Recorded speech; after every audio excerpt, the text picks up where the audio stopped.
Amigas, amigos, olá. Vamos debater um pouco sobre Oriente Médio, Ásia Ocidental. A região está em evidência, dados os conflitos em Gaza e, mais recentemente, de Israel no Líbano, na Síria e com o Irã. E, portanto, nós temos a imprensa escrevendo, comentando muito acerca disso e, frequentemente, o jornalista não tem o melhor conhecimento sobre a região e veicula, infelizmente, desinformação. Por vezes, isto é proposital. Então, para nós termos o melhor acompanhamento, vale a pena um vídeo como este de um beabá do Oriente Médio, Ásia Ocidental. A começar pela denominação. Estão vendo que eu estou falando Ásia Ocidental, Oriente Médio. Oriente Médio é um termo carregado de eurocentrismo. Oriente é médio porque está a média distância desde o continente europeu. Diferentemente da China, da Península Coreana, que está a extrema distância, né, extremo Oriente. Então, eu prefiro uma denominação menos eurocêntrica. Ao invés de Oriente Médio, quem diz que a Europa é base para medição das distâncias, não é? Ao invés de Oriente Médio, Ásia Ocidental. Nós pegamos o centro geodésico da Ásia e encontramos, entre outras, uma região mais ocidental, mais a oeste, frente a este centro geodésico, Ásia Ocidental, tá certo? Ásia Ocidental, que é importante, então, e já pela minha fala inicial, pela sua posição. Nós temos um mapinha que mostra a Ásia Ocidental em verdinho, no continente asiático, obviamente, mas muito próxima do continente africano e do continente europeu. Então é uma área de ligação entre esses três continentes, Europa, Ásia e África. E dada essa posição de ligação, nós temos esta região como uma área de rotas comerciais terrestres ancestrais. A velha rota da seda, que partia lá da China em tempos ancestrais, na antiguidade do mundo ocidental, passava pela Ásia Ocidental antes de trazer as suas mercadorias para o continente europeu. Se a região é tão importante pela sua localização em rotas comerciais terrestres, há uma camada a mais de importância a partir do século XIX com a construção do Canal de Suez, que a gente vai ver na sequência. Canal de Suez, que liga o Mar Vermelho ao Mar Mediterrâneo e diminui o trajeto entre Europa e Ásia, entre Europa e sul da Ásia, em mais de 10 mil quilômetros. Economizar 10 mil quilômetros de trajeto marítimo é uma grande vantagem. Eu coloquei aqui para vocês ainda uma mapinha de divisão política da região. Alguns países são destacáveis: a Turquia, a Síria, Israel, Jordânia, bem pequenininhos, a Síria, o Iraque, o Irã, a Arábia Saudita. Lá ao sul da Arábia Saudita nós encontramos o Iêmen e Omã. Temos ainda ao norte de Omã os Emirados Árabes Unidos. Mas dentro do Golfo Pérsico nós encontramos alguns países de pequena extensão. Dá uma olhada agora no nosso mapinha ampliado do Golfo Pérsico, a península do Catar. Nós temos aí uma das monarquias do Golfo, o Catar. Agora, vejam, bem próximo do Catar, nós encontramos mais um país agora não peninsular, né, não tem ligação com o continente. Insular, o Bahrein ou Bahrein, tá certo? Então nós temos aí uma divisão política da Ásia Ocidental. É importante lembrarmos a localização quando estamos estudando os fenômenos. Por exemplo, os projéteis iranianos passaram sobre o território iraquiano e jordaniano antes de chegar a Israel. O mapinha mostra para a gente a posição do Irã de um lado, Iraque e Jordânia, entre outros, a Síria também, né, entre o Irã e o território israelense. Avançando ainda, trata-se a Ásia Ocidental de uma das regiões de maior concentração de muçulmanos no mundo. Nós temos aqui o nosso mapinha que mostra em tonalidades de azul maiores ou menores concentrações de muçulmanos. Então, em azul mais escurinho, as maiores concentrações de muçulmanos no mundo, no norte da África e na Ásia Ocidental, também na península da Somália, chifre da África, ali no leste do continente africano. Sendo que entre os muçulmanos nós podemos introduzir uma distinção de grupos. Nós encontramos os sunitas e os xiitas. Gente, cuidado com essa distinção, tá? Há uma diferença entre muçulmanos, sunitas e xiitas, já vamos ver na sequência, Mas um primeiro ponto importante é nós pensarmos que as diferenças teológicas, teológicas e de protocolos de adoração, de liturgia, entre muçulmanos, xiitas e sunitas são muito menores do que, por exemplo, entre cristãos, católicos e protestantes. Você entra numa igreja protestante e você vê aquelas paredes pintadinhas, né, sem nenhum adorno, sem qualquer escultura. Né? Você entra numa igreja católica, né? Você tem os vitrais que mostram figuras de santos, você tem santos em esculturas, né, na igreja, e sempre a cruz com a imagem de Jesus crucificado, aquele sangue escorrendo dos pulsos, né, a coroa de espinhos, sangue escorrendo da cabeça e assim por diante. Então, uma fé tolera a representação em imagens e a outra não. Entre os muçulmanos isso não acontece. Muçulmanos, tanto xiitas quanto sunitas, não toleram a representação em imagens, em especial, por exemplo, do profeta Maomé, fundador da religião islâmica. E isto é importante, lembrem-se, por exemplo, da polêmica com o satírico francês Charlie Hebdo, que não apenas fazia charges representando o profeta Maomé, como eram charges extremamente ofensivas. Notem a ideia de ofensividade. Não era apenas o que o profeta estava fazendo no desenho da charge, mais do que isso. Era a própria representação do profeta que já era uma afronta às tradições islâmicas que não toleram a representação do profeta Maomé, tudo bem?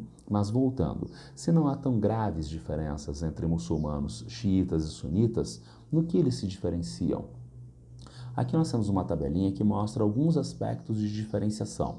Primeiro, liderança muçulmana. Nós temos aqui a liderança muçulmana entre os sunitas, o califa eleito, enquanto entre os xiitas nós encontramos linhagem familiar. Gente, lá está o profeta Maomé. O profeta Maomé tem uma peculiaridade frente a outros profetas. Primeiro, o que é profeta? Profeta é alguém que conversa com Deus, tá? Profeta é alguém que traz uma mensagem de Deus para os homens, certo? Então Maomé foi um profeta. Moisés foi um profeta e reconhecido na tradição islâmica e cristã. Né? Noé foi um profeta, reconhecido na tradição islâmica e cristã, tá? Jesus existiu para os muçulmanos, mas ele não é Deus que se faz homem. Para os muçulmanos, Deus não vira homem, tá? Então ele é um profeta que também traz uma mensagem de Deus para os homens. E essas mensagens param quando? Param em Maomé. Maomé é o selo, é o último dos profetas, ele traz a última mensagem de Deus para os homens. Moisés trouxe uma mensagem de Deus para os homens, por exemplo, os 10 mandamentos. Maomé trouxe uma mensagem, a última mensagem, que é um livro sagrado do islamismo, o Alcorão. Quem escreveu a Bíblia, gente?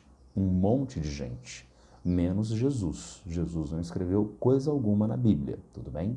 Agora, quem escreveu o Alcorão ou Corão, o livro sagrado do islamismo, foi Maomé, ou melhor, Maomé ouvia o que o anjo Gabriel falava para ele e ele transcrevia no livro sagrado do islamismo. Na verdade, então, o autor do Alcorão é Deus. Então, é a última mensagem de Deus para os homens, trazida por milagre através de Maomé. E Maomé, por isso, tem mais uma camada de diferenciação. Não apenas ele é o último dos profetas que traz essa mensagem. Corão é livro, né, em árabe. Então, Corão, livro, Alcorão, o livro. Assim como a gente diz Bíblia, né, que é livro em grego, tá? Então, Maomé traz essa última mensagem de Deus para os homens, mas já há muitos convertidos ao islamismo durante a vida de Maomé, na verdade, em toda a Península Arábica.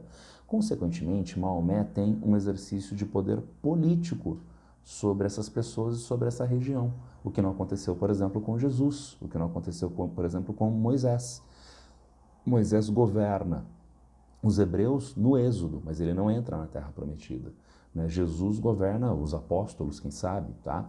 Mas ele não tem um exercício amplo de domínio político e territorial que acontece com Maomé. E aparece então um probleminha. Maomé fica velhinho e morre. Agora, ele era o líder religioso e político. A partir da morte de Maomé, quem vai exercer essa governança? Bom, não é muito difícil de nós pensarmos. Não é muito difícil porque Maomé trouxe a última mensagem de Deus para os homens. Nós, homens, agora sabemos como nos organizar segundo as demandas de Deus. E, portanto, basta nós elegermos um de nós que vai nos organizar segundo a fé islâmica, e este eleito vai ser o califa. Mas houve quem discordasse dessa ideia da eleição. Ali discordou da ideia da eleição, na medida em que Ali era genro de Maomé. Ele era casado com a única filha de Maomé, Fátima. Daí a tradição árabe de herança para o filho mais velho ou para o genro mais velho, tá certo? O genro casado com a filha mais velha, o genro normalmente mais velho. Daí nós temos a demanda de Ali de ser herdeiro de Maomé e, portanto, a nova liderança muçulmana.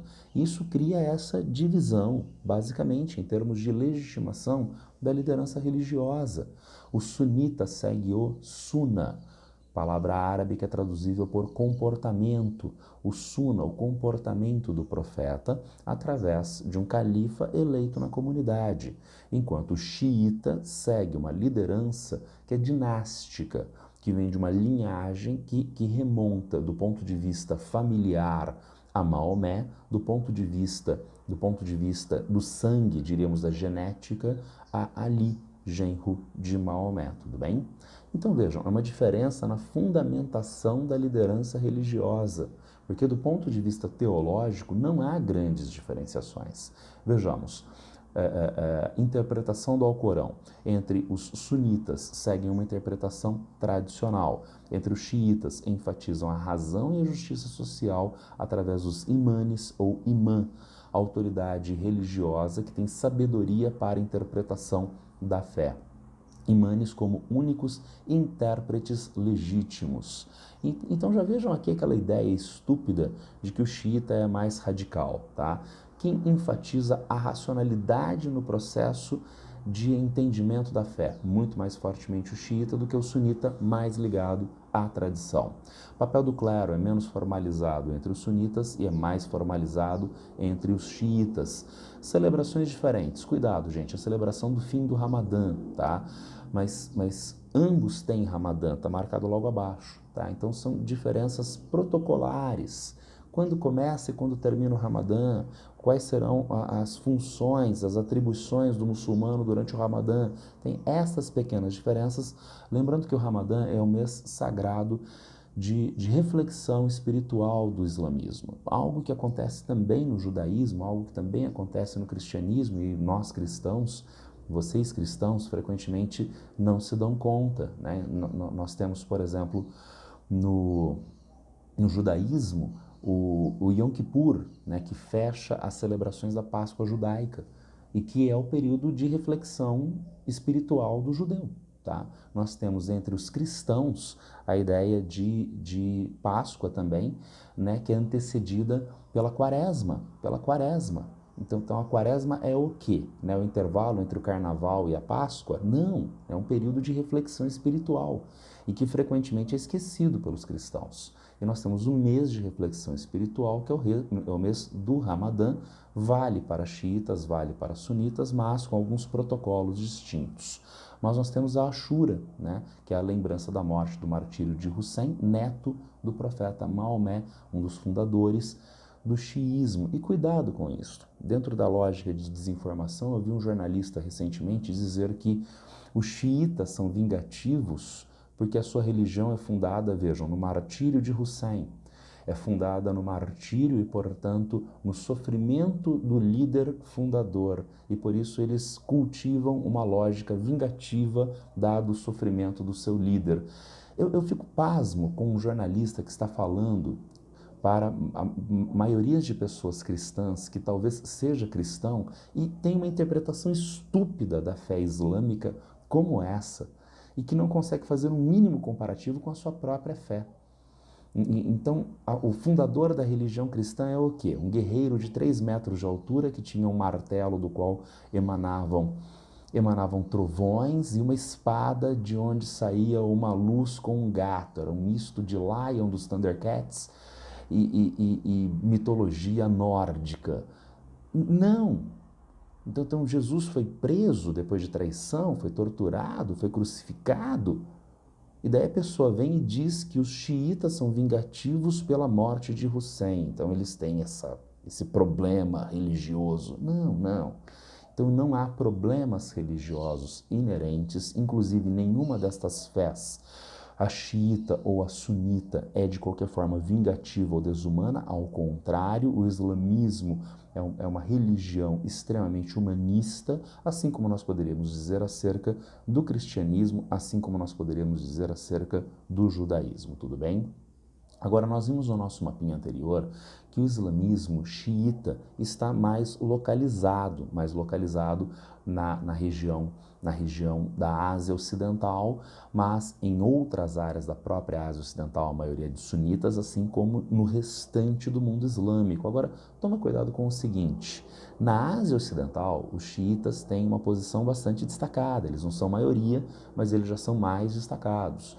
Mas principalmente, comparem agora os dois mapas, nós encontramos os xiitas mais destacados em áreas fortes detentoras de jazidas de petróleo. E daí a importância deste grupo politicamente ao longo dos séculos 20 e agora 21, no que diz respeito à obtenção, ao controle dessas jazidas de petróleo.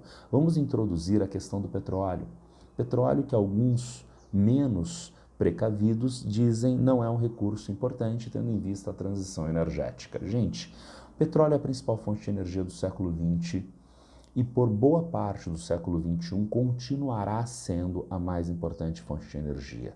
Se nós pegarmos a matriz energética mundial hoje, a fonte de energia individual mais importante é o petróleo. Se nós colocarmos o petróleo junto com os outros combustíveis fósseis, supera 60% da matriz energética mundial na atualidade. Outros combustíveis como gás natural e carvão mineral.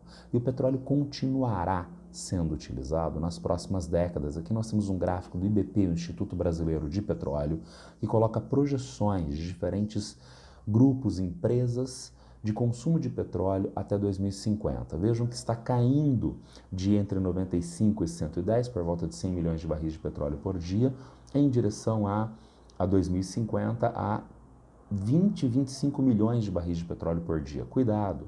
Essas duas curvas, vermelhinha e azulzinha, é a projeção da empresa BP e da Agência Americana de Energia, a IEA, sobre a perspectiva de net zero. Para nós atingirmos net zero, precisaria dessa curva. Isso não vai acontecer.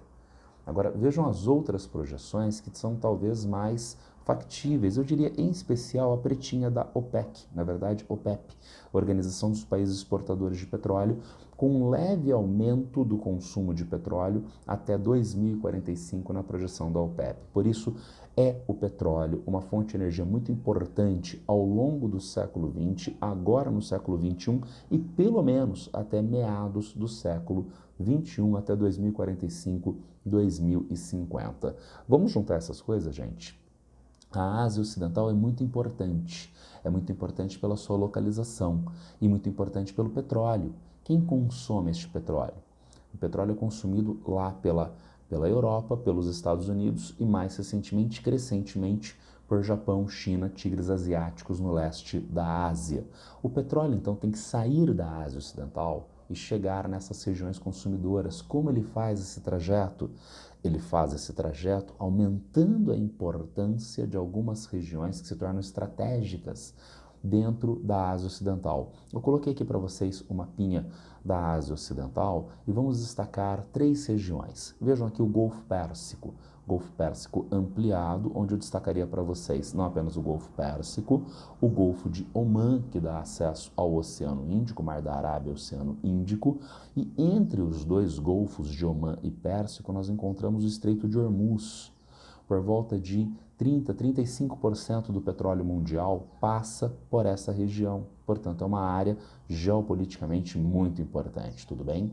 O petróleo passou pelo Estreito de Hormuz, chegou ao Golfo de Omã, chegou ao Mar da Arábia, Oceano Índico. Ele está seguindo em direção à Europa e Estados Unidos, então ele vai passar pelo leste da África, antes de seguir em direção ao sul do continente, a África do Sul para acessar o Oceano Atlântico e o mercado consumidor europeu americano, tudo bem? Ou ele vai entrar pelo Mar Vermelho, daí eu destaquei para vocês o Golfo de Aden e o Estreito de Bab el-Mandeb, né, o Portal das Lamentações, Bab el-Mandeb, que dá acesso ao Mar Vermelho. Entrando no Mar Vermelho, ele chega ao norte do Mar Vermelho e ao Canal de Suez, em território do Egito, que dá acesso ao Mar Mediterrâneo. Depois, Estreito de Gibraltar dá acesso do Mediterrâneo ao Atlântico e aos mercados consumidores do Atlântico Norte, tudo bem? Então, a partir do consumo de petróleo no mundo e a importância das jazidas da Ásia Ocidental, nós encontramos estes pontos, Estreito de Hormuz, Península da Somália e Canal de Suez, como bastante destacados na geopolítica mundial. Nós temos regiões importantes pela sua localização, importantes pelo petróleo, e, portanto, há uma demanda de controle das potências ocidentais sobre estas áreas. Eu destacaria para vocês só dois aspectos, o vídeo é apenas introdutório. O imperialismo europeu. Nós encontramos este mapinha do canto superior esquerdo, que mostra as áreas no norte da África de controle da França, do Reino Unido, mas nós encontramos a Ásia Ocidental, neste mapinha, ainda sob controle do Império Turco-Otomano. A demanda de controle imperialista europeu sobre essas regiões. Esse controle imperialista europeu só vai se efetivar a partir da década de 1910, a partir de 1916, na época secreto, hoje nada secreto, disponível na Wikipedia, Acordo Sykes-Picot. O Império Turco-Otomano, contra as demandas imperialistas franco-britânicas, participará da Primeira Guerra Mundial junto com a Alemanha, que será derrotada em 1918. O Império Turco-Otomano já sofre o seu Tratado de Versalhes, digamos assim, em 1916. Com seu enfraquecimento e partilha do velho Império Turco-Otomano sobre áreas de controle do Reino Unido e da França. Áreas de controle francês azuisinhas, áreas de controle britânicos laranjinha, e com destaque para a região da Palestina. Região da Palestina que vai ser área de mandato britânico a partir da década de 1920. Entre Sykes-Picot e o mandato britânico, nós encontramos a Declaração de Balfour. O ministro das Relações Exteriores do Reino Unido, que através dessa declaração se compromete com a comunidade judaica do Reino Unido, ou melhor, da França, do Reino Unido ou da Europa, de migração de judeus para esta região, para a criação do Estado de Israel. Tudo bem, não fosse o problema de essa região já ser ocupada por árabes palestinos, que serão desalojados dos seus territórios pelo imperialismo britânico e pelo movimento sionista do povo judeu de criação do Estado de Israel, criando aí as animosidades entre judeus e palestinos, israelenses e palestinos, que se desdobram até a atualidade. Nós temos animosidades que se manifestam militarmente, então eu coloquei para vocês um mapinha que mostra forças militares. Destaquei para vocês, entre os países que têm maiores forças militares na região, Arábia Saudita, Israel, Irã e Egito. No mapinha em vermelhinho, em quadradinhos vermelhinhos, nós encontramos Israel com gastos militares abaixo de 20 bilhões de dólares anuais e com efetivo militar na ativa de 176.500 militares. Nós encontramos o Irã com gastos militares pouco superiores a 15 bilhões de dólares anualmente, mas com efetivos militares de 523 mil soldados. E a Arábia Saudita com os maiores gastos militares, quase 82 bilhões de dólares, o maior comprador de armas, né, dos Estados Unidos na região, e nós encontramos um efetivo militar de 233 mil soldados, lembrando que Irã e Arábia Saudita são duas potências regionais, são duas potências competitivas, mas são duas potências que passaram a ter um sentido de aproximação política mais recentemente. Irã e Arábia Saudita são potências competitivas, sendo que o Irã é uma república xiita e a Arábia Saudita uma monarquia. O Irã é uma república xiita e a Arábia Saudita uma monarquia sunita.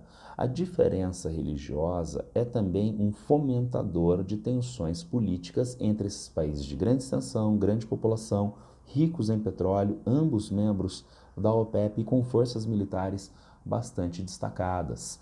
Essas tensões são acentuadas pela presença estrangeira que a gente viu no slide anterior, desde o início do século XX, com o aumento da exploração de petróleo nessa área, e na atualidade fortemente fomentadas pelos Estados Unidos, que é um grande aliado da Arábia Saudita, e a gente pode até ver efetivos de tropas dos Estados Unidos, 330 tropas americanas na Arábia Saudita, fomentando tensões contra o Irã. Mas o Irã e a Arábia Saudita, agora no comecinho dos anos 2020, reataram relações diplomáticas. E quem reatou essas relações diplomáticas? A diplomacia chinesa. É interessante a gente ver duas potências mundiais. Uma que entra em diferentes regiões do mundo, inclusive na Ásia Ocidental, para fomentar as divisões, a competitividade e as guerras entre os povos. E uma outra potência, a China, que entra na região para fazer investimento, para construir ponte, ferrovia e universidade. A Rota da Seda, Belt and Road. Né? Nós vemos esta outra potência que quer construir universidade e rodovia demandando estabilidade e, portanto, costurando acordos de paz entre os países da região. Foi a própria China que fez isto com a Arábia Saudita e Irã e mais. Os dois países ingressaram na expansão 2023 dos BRICS. São agora dois parceiros desta organização dos BRICS, tudo bem? Para finalizar, nós não encontramos apenas xiitas e sunitas como divisão na região. Nós encontramos vários outros povos na região. Nós encontramos armênios, uzbeques, né? Nós encontramos várias outras etnias na região. Entre outras, por exemplo, os curdos. Os curdos que são considerados o maior povo sem um território nacional no mundo. Há vários povos sem um território nacional, tá? Não há necessidade de um povo ter um território nacional. Ele pode viver democraticamente com seus direitos representados em um país qualquer. Nós temos uma parcela significativa da população canadense que é de língua francesa. Será que eles precisam de um país para si, um Quebec, que é um país independente? Não precisam. Então, nós podemos ter uma organização política que contemple as demandas dos diferentes grupos nacionais dentro do território, dos diferentes grupos culturais dentro do território. Só quando há uma falência na política, e isto não acontece, é que há necessidade de desmembramento e criação de novos países. Os curdos são historicamente marginalizados em diferentes partes da Ásia Ocidental, em algumas situações, em alguns momentos mais ou menos. Por exemplo, Saddam Hussein era acusado de utilizar armas químicas e biológicas para reprimir manifestações políticas dos curdos no norte do Iraque, enquanto Saddam Hussein era presidente do país. Então, os curdos demandam um país próprio. Onde estão os curdos? No chamado Kurdistão, que não existe como um país, mas é uma área de concentração dos curdos que envolve partes do território iraniano, né, o oeste do território iraniano, o norte do Iraque, o norte, nordeste da Síria e uma parte significativa da Turquia, sudeste e leste da Turquia, que é uma área reivindicada pelos curdos como uma área de criação do país para os curdos, o Kurdistão. Lembrando que eu disse há pouco, os curdos estão em maior ou menor grau de marginalização. O Iraque do Saddam Hussein já utilizou armas químicas para reprimir curdos. Será que os curdos hoje não têm representação política no Iraque? Tem. Eles têm um partido político, que é um dos mais importantes partidos hoje no parlamento iraquiano, e o presidente da Assembleia Nacional Iraquiana é curdo. Então nós encontramos hoje uma representatividade política muito maior dos curdos no Iraque. Daí a ideia de não haver uma homogeneidade na repressão aos curdos em todo este território. Ocorre em maior ou menor grau em diferentes contextos históricos. Era isso. Eu tentei apresentar para vocês então neste vídeo mais ou menos curto, algumas ideias como a importância da Ásia Ocidental no que diz respeito à sua localização, às vezes de petróleo, a diversidade de povos na região, inclusive curdos, além de povos árabes, árabe que é uma língua, tá? Povos árabes, povos que falam o árabe como idioma. né? A importância da região no que diz respeito ao petróleo, alguns pontos importantes, estratégicos, acidentes geográficos estratégicos, como o Estreito de Hormuz, como a Península da Somália, e também as tensões político-militares, com os efetivos militares, as forças militares de algumas potências da região. É um assunto muito vasto, muito complexo. Quem tiver qualquer dúvida, qualquer interesse, já sabe, só me procura a qualquer tempo aqui nas redes sociais. Abraço para todas e todos e boa sorte.